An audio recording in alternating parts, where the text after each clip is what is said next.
She was already on her knees when the sculpture started falling, not metaphorically, not symbolically, literally on her knees on the cold marble floor of the 42nd floor lobby of High Sky Empire Tower, with hot coffee soaking through her only good blouse, one heel, fans napped clean off her left shoe, and a 200-pound woman named Patricia clutching her arm and screaming words Amelia could not process because everything was happening at the exact same time.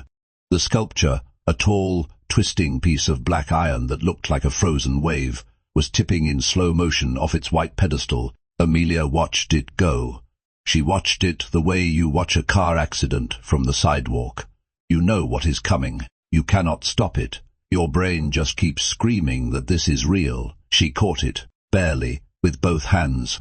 With a grunt so loud and undignified that 3 people in expensive suits actually flinched. The sculpture didn't fall, but Amelia did, sideways, into the pedestal, which scraped across the marble floor with a sound like a gunshot, and she ended up pressed against it with both arms wrapped around cold iron, her broken shoe pointing at the ceiling, coffee still dripping from her elbow. The lobby was completely silent, 30 people all staring, and then, from somewhere above her, from the direction of a voice that was low and steady and carried the particular kind of quiet that only people with absolute power ever develop, someone spoke. He said, "Don't let go." Not a question, not a suggestion, a simple, flat statement. As if letting go had never been an option, and he just wanted to make sure she understood that. Amelia looked up. The man standing 6 feet away was not what she expected. She had heard of Nate Anderson the way everyone in the city had heard of Nate Anderson, in fragments, in headlines, in the hushed tones people use when they're talking about someone who exists on a different level than the rest of the world. She had a vague mental image assembled from those fragments. Cold, unreachable, the kind of handsome that doesn't invite anything, just observes. The reality was more complicated. He was tall, dark suit, no tie, eyes that were a shade of brown, so dark they looked almost black, and they were fixed on her with an expression she could not read. Not amusement, not irritation, not pity. Something else, something she didn't have a word for yet. He walked over, slowly, crouched down to her level, examined the sculpture in her arms, the way a doctor examines a patient, carefully, without drama. Then he said, very quietly, "You are holding it wrong. Shift your left hand 3 inches up." She stared at him. He looked back at her. She shifted her left hand 3 inches up, and the weight redistributed perfectly, and she stopped shaking. He stood, nodded at 2 men behind him. They came forward and took the sculpture gently, and Amelia let go, and her arms immediately started trembling from the release of tension, and she sat there on the marble floor of the most expensive building in the city, with 1 broken shoe and coffee on her shirt, and absolutely nowhere to go with her dignity. She looked at Nate Anderson. He looked at her. She said, "I am sorry," once. "I won't say it again, because I know saying it more than once just makes everyone more uncomfortable. So once, 'I am sorry,' 3 seconds of silence, and then Nate Anderson, who according to everyone who had ever worked for him, had not genuinely laughed in longer than anyone could remember. Not a polite laugh, not a controlled, social laugh, a real one, brief, surprised, like it came out of him before he could stop it. And that was the beginning of everything. Before we go any further into this story, if you are new here, please take 5 seconds and hit subscribe right now. Share this video with someone who loves a good love story. And drop a comment below. Tell me, have you ever walked into something you didn't plan for and found out it was exactly what you needed? I read every single comment. Now let's get back to Amelia, because her story is only getting started, and it is far from simple. Amelia Moreno was 29 years old, and she had been surviving for so long that she had genuinely forgotten what it felt like to simply live. Her mother, Rosa, had been sick for 3 years, not dramatically, not suddenly, but slowly, the way a house settles when the foundation shifts, a little at a time. Medication every morning, 2 doctor visits a month, and a smile that Rosa wore like armor because she refused to let her daughter see how much it cost her. Amelia saw anyway. Daughters always do. The apartment they shared was small in the way that forces you to be creative. 2 bedrooms, 1 bathroom, a kitchen where the third burner had never worked since they moved in, and a window in the living room that looked directly into the brick wall of the building next door. But it was theirs. The rent was paid, mostly on time. The medication was never missed. Amelia made sure of that with a ferocity that had nothing to do with willpower and everything to do with love. She had been working at Hartley and Associates, an accounting firm, for 4 years. She was not an accountant. She was a data entry specialist, which is a polished way of saying she spent 8 hours a day feeding numbers into spreadsheets so that other people could take credit for them. She did not love the job. She did not hate it. It paid, and paying was the whole point. Then came the mistake. It was not a catastrophic mistake in the way that word usually implies. It was not fraud, not negligence, not malice. It was a single, transposed number in a single report that went to a single client who happened to be reviewing his portfolio that morning in a very bad mood. The number was wrong. The client was furious. The account, worth $400,000, walked. Amelia was fired by 11 o'clock that morning. Her supervisor did not look at her while he said it. That detail stayed with her longer than the words. She walked home with a cardboard box containing a coffee mug, a phone charger, and a small potted cactus named Gerald. She sat at the kitchen table for 40 minutes. Then she opened her laptop and started searching for jobs. She applied to 14 positions that first week. 3 called back. 1 was a scam. 1 required a certification she didn't have. And the third, the one that came through a recruiting site she had never heard of, was a cleaning position at High Sky Empire Tower. The pay was better than she expected. The hours were manageable. The company provided the uniform and the supplies.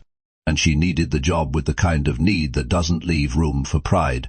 So she went to the interview. She did not plan to spill the coffee on Patricia, who turned out to be Nate Anderson's personal assistant, and who, as it happened, took her coffee very seriously and was already having a terrible Tuesday before Amelia walked through the door.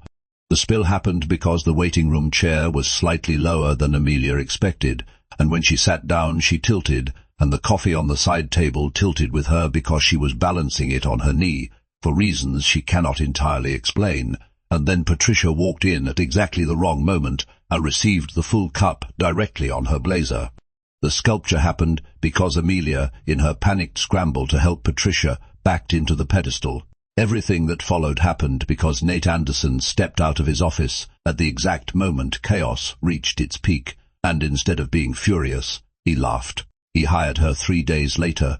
The head of HR, a brisk woman named Carla, with reading glasses perpetually perched on her head, delivered the news personally. She seemed mildly baffled by it.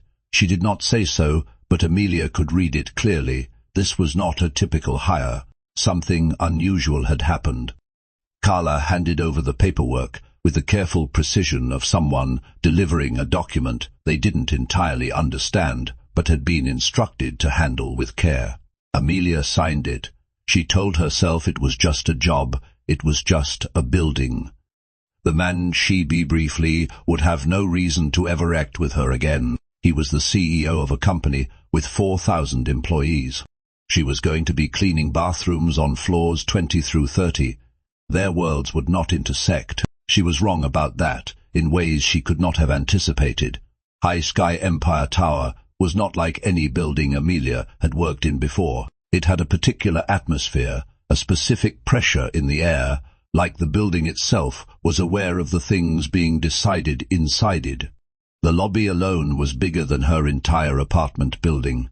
The elevators were silent. The hallways on the upper floors were carpeted so thickly that footsteps disappeared entirely. But the people, the regular employees, the ones on the lower and middle floors, they were just people. They got tired. They got annoyed.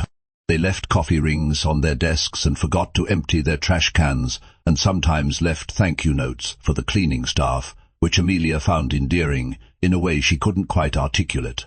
She liked the work. That surprised her. There was something satisfying about order, about leaving a space cleaner than you found it. about making something better without anyone necessarily needing to know you were the one who did it. She had been there for 2 weeks when she saw Nate Anderson again.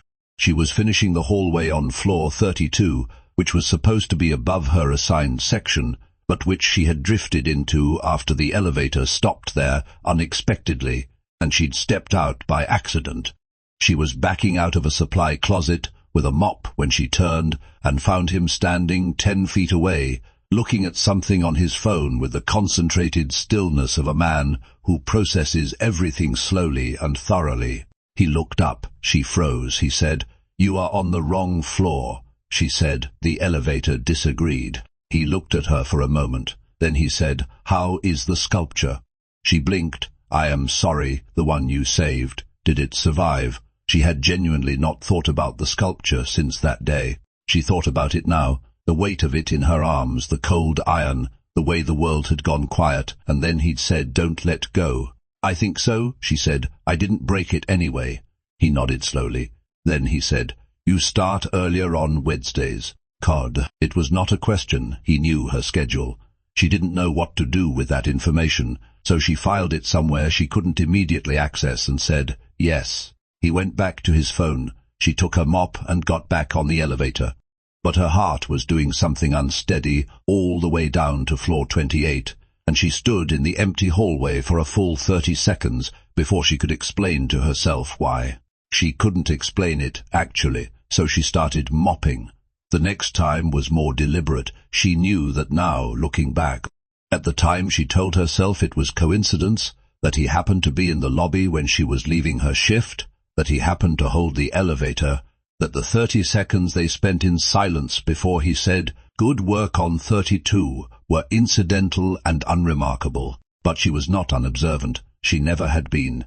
And something in the way he said it, with the specificity of a man who does not make general statements, told her that good work on 32 was not a casual remark. He had checked, he had noticed, he had chosen to say something. She said, "Thank you," and she meant it with a straightforwardness that she could feel landed differently than the polished responses he probably received all day.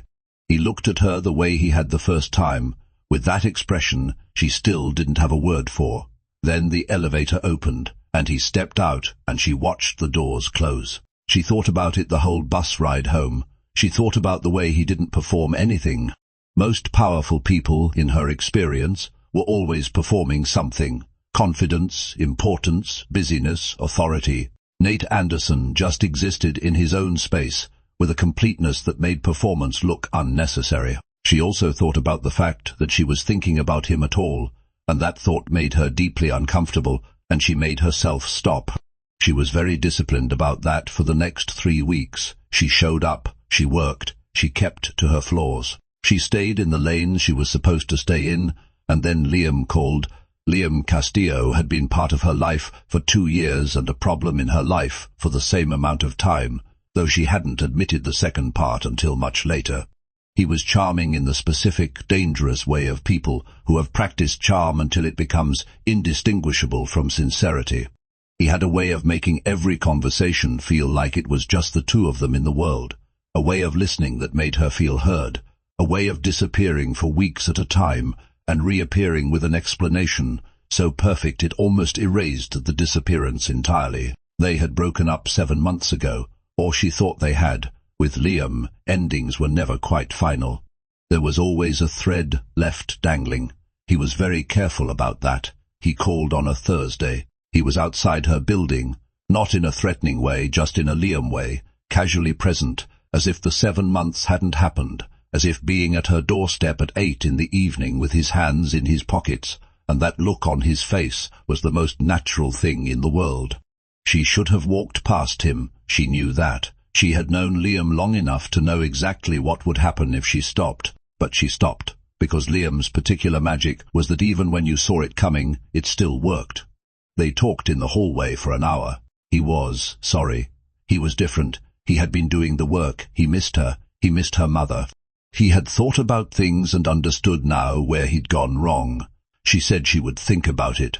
She hated herself for saying that, but she said it anyway, and she watched his face shift into something carefully controlled and satisfied, and the carefully controlled part should have told her everything she needed to know. She told her mother about the call.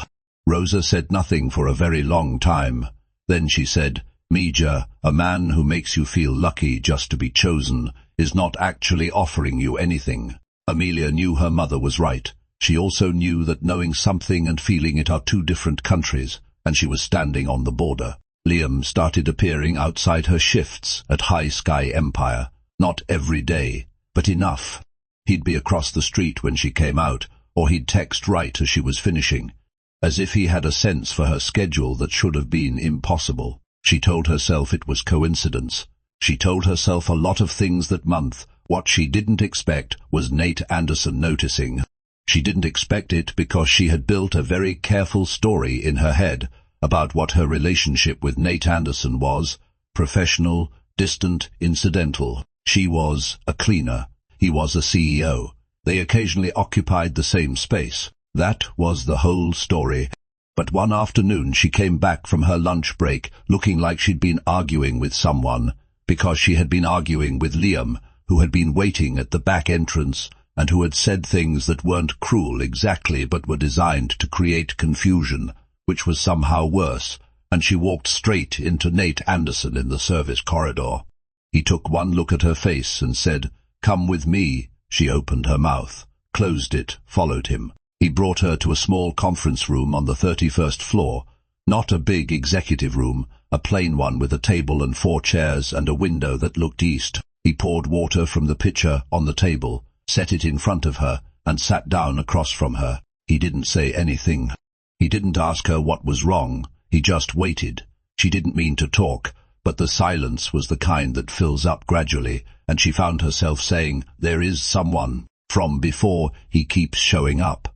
Nate said, "Does he make you feel safe?" It was such a direct question that she answered without thinking. "No." "Then he doesn't belong near you. Not you deserve better." Not he sounds like a bad person, just a simple, factual statement. He doesn't belong near you, like it was a matter of logic, like the answer was already obvious, and he was just saying it out loud so she could hear it. She looked at him. He was looking at her with that expression again, the one she still couldn't name. And for the first time she let herself look back properly, not a glance, not a quick read of the room, but actually look. And what she saw scared her a little, not because it was dangerous, but because it was real. He was paying attention to her with a focus that had nothing polite or obligatory about it. She said, "Why do you keep talking to me?" he said. "I am not sure that I stop." She didn't know what to do with that. She thanked him for the water, and she left. She stood in the elevator for a long time after the doors closed. By the end of that month, the people on floors 20 through 32 knew something was different, even if they couldn't have explained exactly what. Employees noticed the CEO taking slightly longer routes through certain floors. They noticed that certain supplies on 32 were consistently restocked ahead of schedule, approved orders that hadn't come from the facilities team. They noticed that one particular member of the cleaning staff seemed to occupy a different quality of space than the rest, though none of them could have said precisely why. Amelia noticed all of it. She noticed the way people shifted when she walked past. She noticed the question in Patricia's eyes every time they passed in the lobby. Patricia, who had now recovered from the coffee incident and who wore a complicated expression around Amelia that was somewhere between bewilderment and grudging acceptance. She noticed, most of all, that Nate was careful. He never approached her in front of other people. He never did anything that could be misread as pressure or expectation. He gave her space with the deliberateness of a man who understands what it means when someone needs space. Not someone stepping back because he is uncertain, but someone stepping back because he is certain enough to wait. That distinction mattered to her more than she could say. There was a night in November, late, after most of the building had emptied, when she was finishing the corridor on 31, and she found him in the small conference room again, not as a summons this time, but just present. A light on, a cup of coffee, papers across the table. She hesitated in the doorway. He looked up and said, "You can keep working. I won't bother you." She kept working. She mopped the corridor outside the room. She did the 2 offices at the end of the hall, and when she came back past the conference room, she paused in the doorway again, and he looked up, and she said, "Do you always stay this late?" He said, "The building's quieter at night, easier to think." She understood that. She had always been someone who did her best thinking in the quiet. She said, "What are you thinking about?" A pause, longer than his usual pauses. Then he said, "Currently, you." She held still. He said it without drama, without the charged performance of a man making a declaration. He said it the way he said everything, simply, plainly, as if the truth was just the truth, and there was no reason to dress it up or soften it. She said, "Nate," he said, "I know." She didn't ask what he knew. She thought maybe he knew all of it, that she was afraid, that she was complicated, that her life was not the kind that smoothly accommodates something like this, that she was still untangling herself from Liam's particular brand of damage, that she did not fully trust the way her own heart moved when he was in the room. She thought maybe he knew all of that and had decided it didn't change anything. She walked away, but she didn't sleep that night. And in the morning, when she was helping her mother with her medication, and Rosa was watching her with that knowing look mother's perfect over decades, Amelia said, "What?" Rosa said, "Your face is different lately." Amelia said, "No, it isn't." "Tun," Rosa said, "Okay, Mija," in the tone of a woman who is choosing her battles. December arrived with cold that cut through Amelia's coat on the walk from the bus stop to the tower, and with it came a shift in things that she could feel even when she couldn't explain it. The building had a different energy around the holidays. People moved faster, said less, left earlier. There were evenings when she had entire floors to herself for hours. On one of those evenings, Liam appeared in the lobby. Not outside, inside. She came off the elevator on the ground floor at the end of her shift, and he was standing at the reception desk, speaking to the night security guard with the comfortable ease of a man who belongs everywhere he goes. The guard looked uncertain. Liam was smiling. Amelia walked over and said his name quietly, and he turned to her with that smile, the specific full-wattage smile he deployed when he wanted something, and said he was just there to walk her home. That was all. He knew she worked late sometimes. He was just being thoughtful. She said she would walk home herself. He lowered his voice. He said things about the cold, about the neighborhood, about how he was worried about her, about how he just wanted to be there for her, about how he'd changed, about how she wasn't being fair. The words weren't loud, they were precise. Each one landed in a specific place, designed to create a specific feeling. She was aware of all of it, and she was also aware, underneath the awareness of the old pull, the familiar vapidity, the 7-month memory of a version of Liam that she had believed in, even after the evidence had stopped supporting that belief. She was about to say something. She wasn't sure what, only that it was leaning in the wrong direction, when she heard steps on the marble floor behind her. Nate Anderson said, "Amelia." That was it. Just her name, calm, present. She turned. He was standing 20 feet away, jacket on, keys in hand, looking at Liam the way a man looks at a thing he has already evaluated and categorized. There was no aggression in it, no performance of authority, just attention, steady and complete and unavoidable. Liam looked at Nate, and the smile changed. It became something tighter, recalibrated. Nate looked at Amelia and said, "I'll drive you home." She should have said no.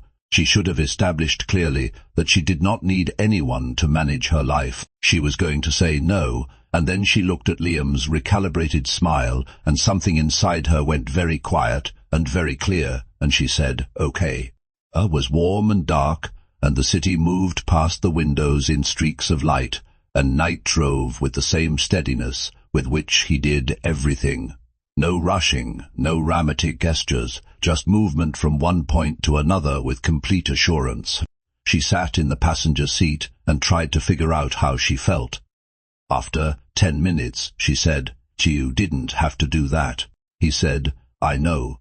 She said, "I can handle Liam." He said, "I know that too." She said, "Then why?" He was quiet for a moment. Then he said, "Because I didn't want to watch you handle him. I wanted you to not have to." She looked at his profile in the dark. The city lights crossed his face at intervals, lit, unlit, lit again. She said, "Nate, I need you to understand something. My life is not. It is not the kind of life that goes with yours.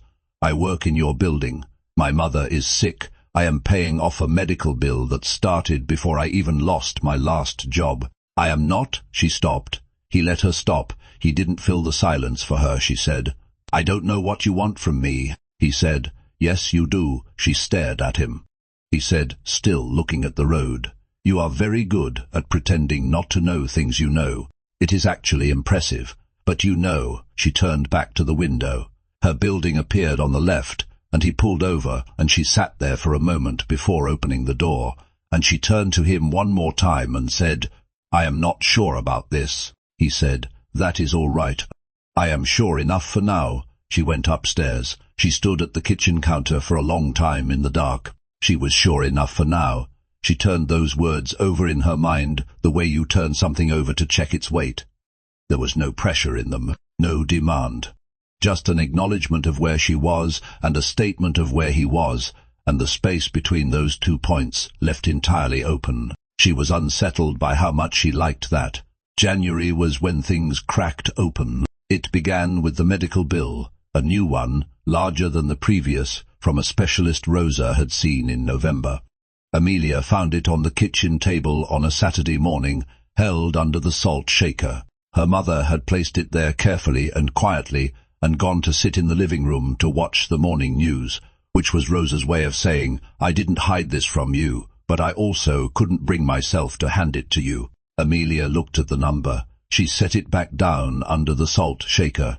She made coffee. She drank it standing at the counter. Then she picked up her phone and started calculating. The numbers didn't work. They hadn't worked in a long time, if she was honest. But she had been running them on a kind of hope math, the optimistic version, the version where nothing unexpected happened. This was unexpected. And the numbers, when they were honest, when she stripped out the hope math, said that she was going to be short by the end of February. She went to work on Monday, and she did her job with the quiet efficiency that had become her signature in the building. She cleaned 30 through 32. She restocked the supply closet on 28. She smiled at the employees she recognized and did not speak about the number that was sitting inside her head like a stone. Nate found her on 31 at 4 in the afternoon. He took one look at her face and said nothing for a long moment. Then he said, "Walk with me." She said, "I am working." He said, "You can walk and work at the same time. You've done it before." She almost smiled. Almost. They walked the corridor together, her with her supply cart, him with his hands in his pockets, and she told him. She didn't plan to. It came out in pieces, not dramatically, just the facts, the bill, the numbers, the calculations that didn't work. She said it the way she said everything important, simply without decoration, because if you dress up a hard thing it just makes it heavier. He listened without interrupting.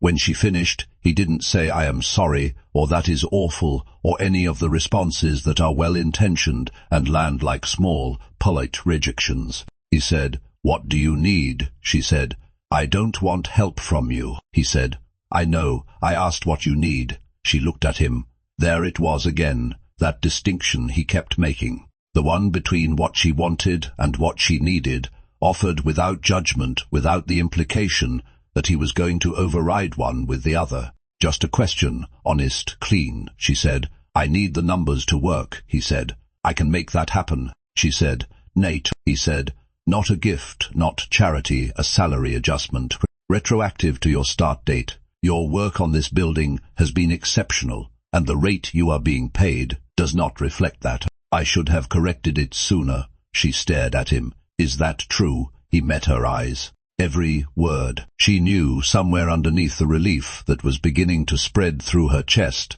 that this was at least partly him finding a way to reach her without her feeling reached. She knew that. And she also knew, standing in that corridor, with the city visible 40 floors below, and this man in front of her, that she was running out of reasons to keep her distance that were more powerful than the reasons to close it. She said, "Thank you," he said. "Don't thank me, just let it help." 2 weeks later, Liam found out about Nate. She didn't know how, she hadn't told anyone. But Liam had sources in the way that people who run on information always have sources, and he appeared at her door on a Wednesday evening with something different in his face.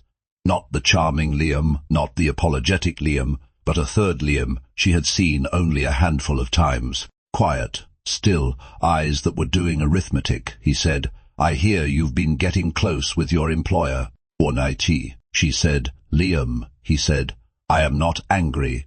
I am just wondering when you were going to tell me." She said, "Tell you what?" "There is nothing to tell," he said. "Amelia."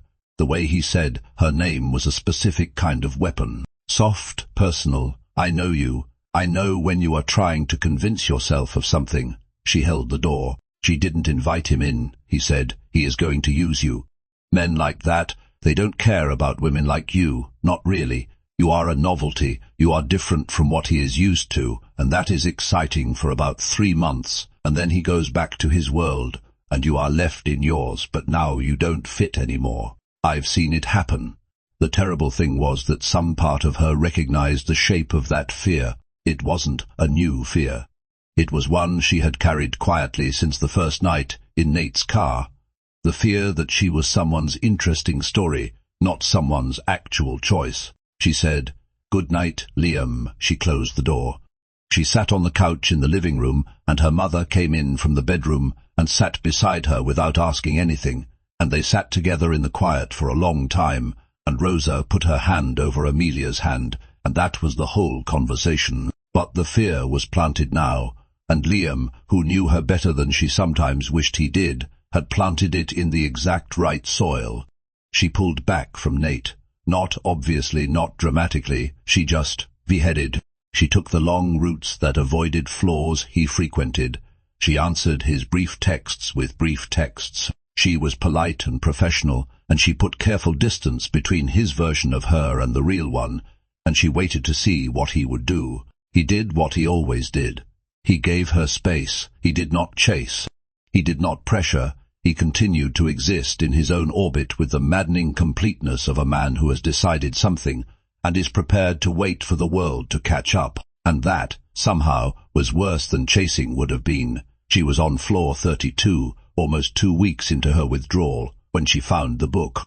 It was on the desk in the small conference room, the one they'd sat in together, the one with the east-facing window. She wasn't supposed to be in there. She'd come to check the supply closet next to it, and the door was slightly open, and she glanced in out of habit. On the table was a single hardcover book, no bookmark, just set there. She almost walked past.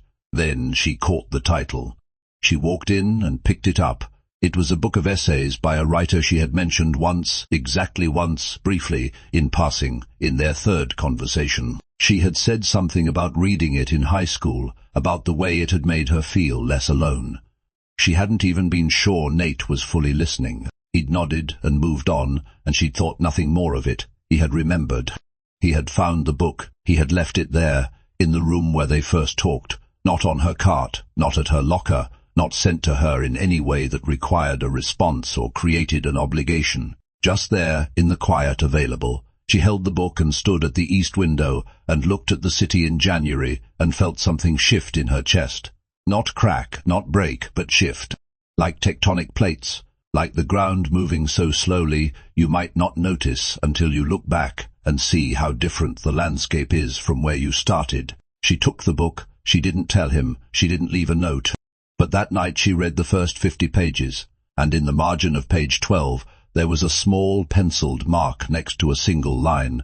She didn't know if it was his or not, couldn't be sure, but the line was this: "The bravest thing a person can do is stop performing their own safety." She read that line 4 times. She thought about performing safety. The routines she ran to convince herself she was protected. The careful distance she'd kept from things that mattered too much. The way she had loved Liam for so long, partly because his limitations set a ceiling on her own vulnerability. If he couldn't fully reach her, she couldn't fully fall. She thought about Nate Anderson, who had never once let her pretend to be smaller than she was. She put the book on her nightstand and did not sleep for a long time. The crisis came on a Thursday in February, and it came from a direction she hadn't seen. Patricia, who had moved over the weeks from deeply suspicious of Amelia to something approaching guarded warmth, found her in the supply room on 28 that morning, with an expression Amelia recognized as professional concern overlaying genuine worry. Patricia said, "There is something you need to know, and I am telling you because I think you deserve to know it before anyone else does." Amelia set down the cleaning solution. "What is it?" Patricia said. "Liam Castillo is telling people, wrong people, the kind that write things online and get paid for information, that Nate is involved with an employee. He is framing it as an ethics issue. He has photos. I don't know what is in them, but he has them, and he is threatening to go to a media outlet unless Nate ends it publicly, and you are terminated." The room went very still. Amelia said, "What does Nate know?" Patricia said, "Everything he is known for 36 hours. He hasn't terminated you. He hasn't reached out to Liam. He has been in a meeting with his legal team all morning, and the one instruction he gave them was that you are not to be touched. You are not to be touched." Amelia sat down on a supply crate. She said, "This is going to hurt him." Patricia said, "It could." She said, "The company." Patricia said, "Amelia," a pause, "Careful, he hasn't blinked, and I've worked for him for 9 years. I've watched him walk away from things worth 100 times this without blinking, but I have never seen him dig in the way he is digging in right now." Amelia looked at the grey wall of the supply room. She thought about Liam, about the arithmetic she'd seen in his eyes at her door, about the third version of him, the quiet and calculating one. She understood now what he'd been doing. He hadn't been trying to win her back. He'd been building leverage, and she'd given it to him accidentally, just by existing in the same orbit as Nate Anderson. She said, "I have to talk to Nate." Patricia said, "Yes, you do." She found him on 42, his floor, the place she had never been since the day of the interview, and the sculpture, and the laugh that started everything. His assistant, not Patricia, the day assistant, saw her in the corridor and opened his office door without asking, which told Amelia more about the current state of things than any direct explanation could have. She walked in. Nate was at his desk, jacket off, sleeves rolled. He was looking at his phone, and when she came in, he put it face down and stood. She said, "I know about Liam." He said, "I know you know, Patricia." She said, "Nate, you cannot let this happen to your company because of me." He said, "I am not letting anything happen to my company." She said. Then he said, "I am handing it on my terms, not his." She stepped forward. "I need you to listen to me. I need you to actually hear what I am saying, and not just." She stopped, breathed. "I walked into this building to clean floors. That was the whole plan. I didn't." She stopped again. He waited. She said, "I am scared." It cost her something to say that. She could feel the cost of it. This was not a woman who said that word easily or often. He crossed the room. He stopped 3 feet from her, not reaching for her, not closing the distance in the way that would have felt like pressure, but close enough that she could see his face clearly in the afternoon. Light that came through the floor-to-ceiling windows behind his desk. He said, "What are you scared of?" She said, "That you'll decide I am not worth the cost." He looked at her for a long time. Then he said, "Amelia, I have spent 9 years making decisions, thousands of them, small ones, enormous ones, ones that cost me sleep, and ones that cost me money, and a few that cost me things I couldn't get back. I do not make decisions and then reverse them. I do not decide things and then change my mind because the price went up." He paused. "I decided about you a long time ago." She said, "When?" He said, "On the floor of the lobby. You were holding a sculpture you hadn't broken. Your shoe was in the wrong direction. You had coffee on your shirt, and you looked at me and apologized exactly once and then didn't apologize again." A pause. "I've been in rooms with powerful people my whole life. Most of them apologize constantly for things they didn't do wrong. You apologized once for something that was actually an accident, and then you stopped because you knew that anything more was performance. I've been watching for that kind of honesty ever since." She stood there. He said, "He doesn't have anything that matters. What he has is noise. I've been dealing with noise for 20 years. I will handle Liam Castillo without you losing your job or your dignity or a single night of sleep over it. What I need to know is what you want." She opened her mouth. She thought about all the careful, sensible things she'd been telling herself for months. She thought about the apartment and the medical bill and Gerald, the cactus and the 14 job applications, and the cost of being wrong about people. She thought about her mother's hand over her hand in the quiet of the living room. She thought about the book with the pencil mark on page 12. "The bravest thing a person can do is stop performing their own safety," she said. She stopped. "I want to stop being afraid of this," he said very quietly. "Then stop. Holy Oli." She looked at him, and she let herself. She let herself look at him fully, the way she had been carefully not doing for months. And what she saw was a man who had been standing in the same place the whole time, patient, certain, unperformed. And the terrifying, wonderful thing was that he was still there. She said, "I am not easy." He said, "I know that." She said, "My life is complicated." He said, "I know that too." She said, "Liam's not the last difficult thing. There will be other difficult things." "What?" He said, "There will always be difficult things. That is not an argument for distance. That is an argument for the right person beside you." She exhaled, long and slow and trembling slightly at the edges, and then she stopped performing her safety. She took one step toward him, and Nate Anderson, who never moved toward anyone without certainty, reached out his hand, not grasping, not pulling, just offering, and she took it. Liam's story never ran. Nate's legal team handled it efficiently and without drama, and the precise nature of how it was resolved was never shared with Amelia, and she never asked.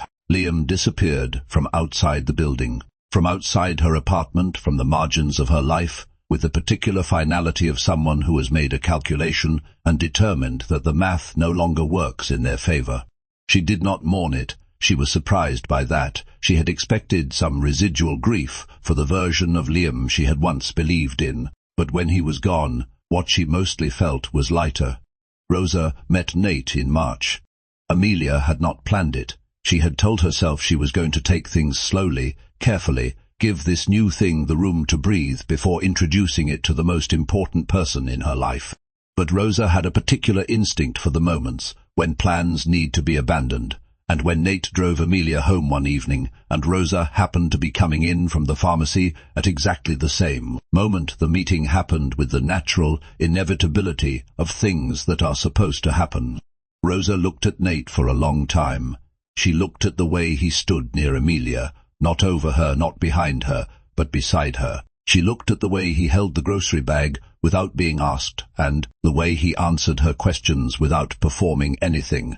Then she looked at Amelia, and she said, in Spanish, "His hands are steady." Amelia said, "I know, Mum," and Rosa said, "That is the important thing. Anyone can have a beautiful face.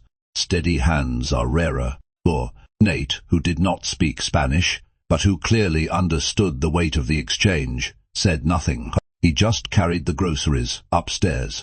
There was an evening in April, after everything, after Liam, after the lobby and the book and the conference room and the hand, when Amelia was on floor 32 finishing the last of her shift.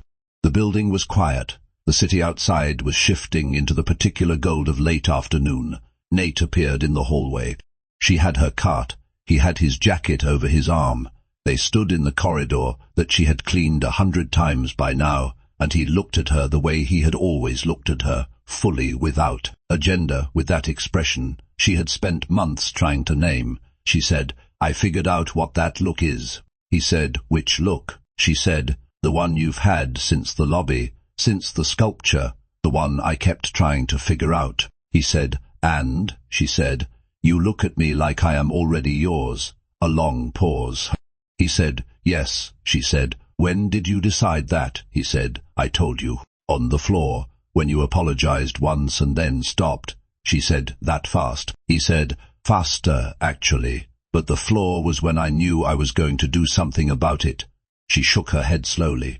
"You are impossible," he said. "You've said that before." She said, "I'll probably say it again." he said. I know. She left her cart and she walked to him, and he didn't move, didn't reach, just stood there as she came, and she stopped just in front of him, close enough that she could see the city reflected in his eyes, and she said, very quietly, I am still not sure I know how far the drop goes. He said, neither do I. She said, that doesn't scare you, he said, not with you beside me. Whirlay. She stood there in the corridor she had cleaned 100 times, in the building she had entered with a broken shoe and a ruined blouse and a cardboard box with Gerald in it, looking at this man who had laughed for the first time in 3 years because she refused to be anything other than exactly herself.